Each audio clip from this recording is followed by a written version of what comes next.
ಗಂಗಾವತಿಯಲ್ಲಿ ವಿಕೃತಕಾಮಿಯ ಹಾವಳಿ. ಮನೆಗಳ ಕಾಂಪೌಂಡ್ ಜಿಗಿದು ಮಹಿಳೆಯರ ಒಳ ಉಡುಪು ಕಳ್ಳತನ ಮಾಡುತ್ತಿರುವ ದೃಶ್ಯ ಸಿಸಿಟಿವಿಯಲ್ಲಿ ಸೆರೆ.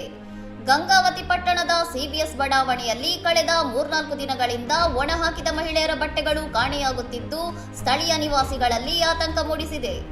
ರಾತ್ರಿ 12ರಿಂದ 1 ಗಂಟೆಯ ಸುಮಾರಿಗೆ ಬರುವ ಈ ಅನಾಮಧೇಯ ವ್ಯಕ್ತಿ ಸದ್ದಿಲ್ಲದೆ ಕಾಂಪೌಂಡ್ ಜಿಗಿದು ಒಳನುಗ್ಗಿ ವಿಕೃತ ಬುದ್ಧಿ ಪ್ರದರ್ಶಿಸುತ್ತಿರುವುದು ಸಿಸಿಟಿವಿ ಕ್ಯಾಮೆರಾದಲ್ಲಿ ಪತ್ತೆಯಾಗಿದೆ. ಸಿಸಿಟಿವಿ ದೃಶ್ಯಾವಳಿಗಳಲ್ಲಿ ಈತನ ಮುಖಚಹರೆ ಸ್ಪಷ್ಟವಾಗಿ ಕಾಣಿಸದ ಕಾರಣ ಈತ ಸ್ಥಳೀಯನೇ ಅಥವಾ ಹೊರಗಿನವನೇ ಎಂಬ ಬಗ್ಗೆ ಪೊಲೀಸರು ತನಿಖೆ ನಡೆಸುತ್ತಿದ್ದಾರೆ.